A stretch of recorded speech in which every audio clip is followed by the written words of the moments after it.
प्रिय विद्यार्थियों, आपका स्वागत है जयनारायण व्यास विश्वविद्यालय के हिंदी साहित्य के पाठ्यक्रम में तृतीय वर्ष कला के द्वितीय प्रश्न पत्र में काव्यांग निरूपण को सम्मिलित किया गया है। और इसकी पहली इकाई में पहला बिंदु जो है वह है काव्य के लक्षण। विद्यार्थियों, हम इसी पर चर्चा करेंगे। मैं आपको बताना चाहूँगा कि काव्य अथवा कविता कवि का भाषामय सृजन है, जिसके मूल तत्व शब्द और अर्थ हैं। शब्द यदि ब्रह्म है तो अर्थ माया स्वरूप। शब्द में अर्थ उसी प्रकार समाहित रहते हैं जिस प्रकार जल में उसकी तरंगे अथवा लहरें। कहने के लिए जल और तरंगे भिन्न भिन्न है, किंतु उसका मूल तत्व एक ही है। इसी बात को ध्यान में रखते हुए काव्य की सर्वप्रथम परिभाषा जो की गई वह भी इसी प्रकार है और कहा गया शब्दार्थो काव्यम, अर्थात शब्द और अर्थ का सहभाव ही काव्य है। इसे कुछ आगे बढ़ाकर आचार्यों ने, जिसमें आचार्य भामह और भी विद्वान उसमें आचार्य इसमें सम्मिलित थे, उन्होंने इसे और आगे बढ़ाते हुए कहा शब्दार्थो सहितं काव्यम, अर्थात शब्द सहित अर्थ, शब्द और अर्थ मिलकर के, शब्द उसमें अर्थ सहित भाव में होना चाहिए। निरर्थक शब्द काव्य नहीं है। शब्द और अर्थ मिलकर के सहित भाव लेकर के काव्य कहलाते हैं। इस प्रकार विद्यार्थियों, ये प्रारंभिक रूप में शब्द और अर्थ को लेकर के काव्य के लक्षण निरूपण का कार्य उन आचार्यों ने किया। काव्य को केवल शब्दार्थ सहित कहने मात्र से उसका विशिष्ट लक्षण निरूपित नहीं हो पाता। अतः कालांतर में उस सूत्र के साथ कुछ अन्य विशेषण भी जोड़े गए। उसे क्रमशः दोष रहित, अर्थात काव्य कृति दोषों से मुक्त होनी चाहिए, जिसके कारण उसके शब्द और अर्थ कलंकित न हो। साथ ही वह अलंकार युक्त भी होनी चाहिए, अर्थात जिस प्रकार अलंकारों आभूषणों को उचित अंगों पर विधिवत धारण करने से किसी रमणी का सौंदर्य बढ़ जाता है, उसी प्रकार काव्य के शब्दों और अर्थों में चमत्कार लाने के लिए अलंकारों के प्रयोग से काव्य का सौंदर्य और अधिक बढ़ जाता है। यह सब कुछ होते हुए भी आचार्यों ने अलंकारों को महत्व दिया। इसी संदर्भ में कई परिभाषाएं निर्धारित की गई अलग अलग आचार्यों द्वारा, लेकिन उनमें से कुछ प्रमुख परिभाषाओं को हम यहाँ पर देखेंगे। जैसा कि अभी मैंने समझाया, आचार्य मम्मट, क्षमा कीजिए मम्मी लिखा हुआ है, आचार्य मम्मट ने इसी प्रकार जो मैंने अभी कहा कि दोष रहित, गुण वाली और कभी कभी अलंकार रहित शब्द और अर्थमयी रचना को काव्य कहा। वो कहते हैं तद दोषो शब्दार्थो स गुणा वन लंकृति पुनः क्वापि। इस परिभाषा में गुणों के भाव और दोषों के अभाव को मुख्यता दी गई है। जैसा कि अभी मैं समझा रहा था, अलंकारों को नितांत आवश्यक नहीं माना है, क्योंकि जिसके बिना भी कोई चीज़ कभी कभी रह सके उसे उसके लिए आवश्यक नहीं कह सकते।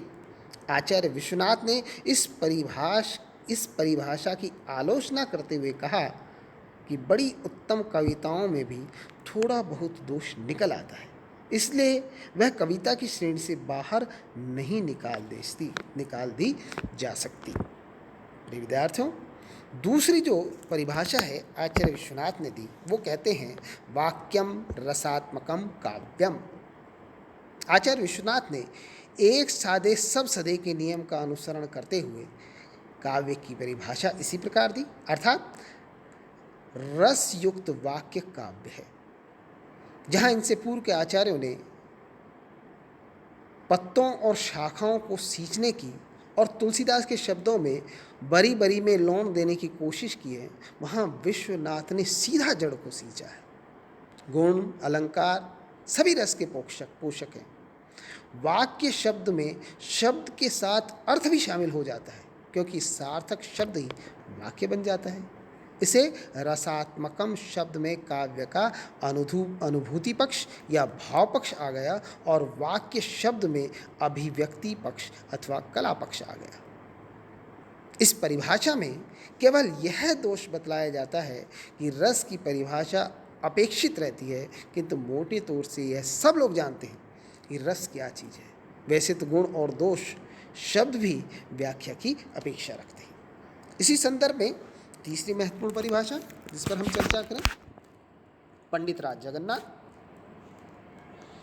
रस गंगाधर इनकी रचना का नाम है, और उनका कथन है कि रमणीय अर्थ का प्रतिपादक शब्द काव्य है, और इसको वो कहते हैं रमणीयार्थ प्रतिपादक शब्द काव्यम।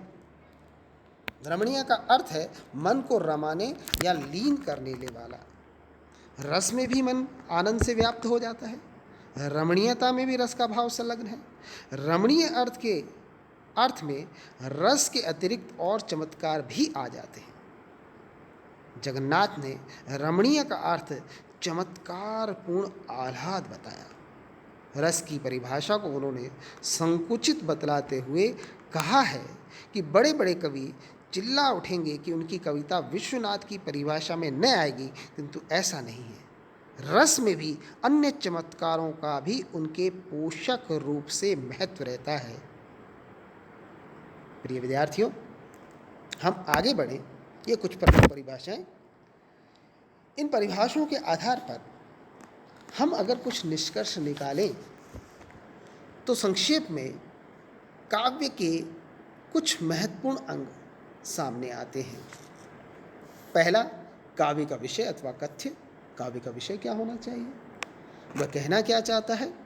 तो प्रिय विद्यार्थियों, विद्वानों और आचार्यों ने इसके अंतर्गत चराचर जगत और जीवन की वे सभी वस्तुएं तथा भाव संवेदनाएं जिनमें राग तत्व, कल्पना तत्व और बुद्धि तत्व का वांछित सामंजस्य समाविष्ट रहता है, इसे ही काव्य की विषय वस्तु बताया है।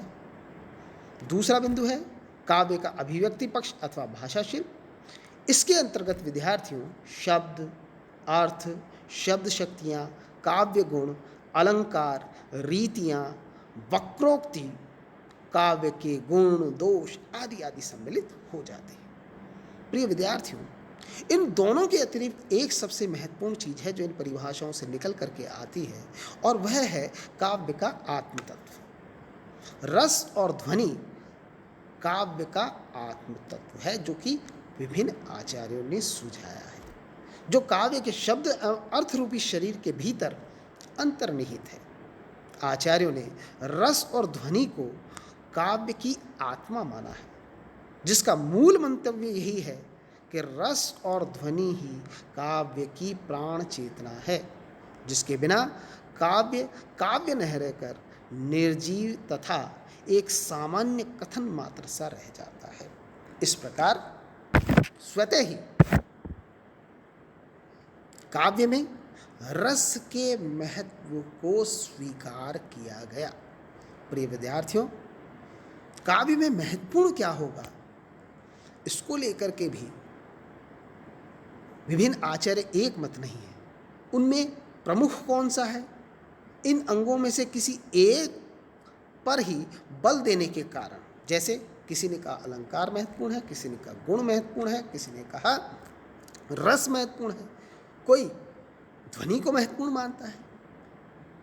संस्कृत आचार्यों की परंपरा में इस तरह के अलग अलग मतों को लेकर अलग अलग संप्रदाय बने, जिनमें प्रमुख हैं अलंकार संप्रदाय, और इसके पक्षधर रहे आचार्य भामह, आचार्य दंडी, आचार्य उद्भट आदि आचार्य।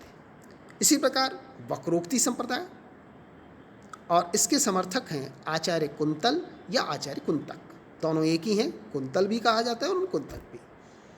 अन्य संप्रदाय में रीति संप्रदाय, और इसके समर्थक आचार्य वामन।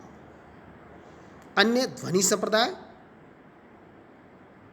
इसके समर्थक ध्वनिकार और आनंदवर्धन, और सबसे महत्वपूर्ण रस संप्रदाय, और इसमें भरत मुनि और आचार्य विश्वनाथ को लिया जा सकता है।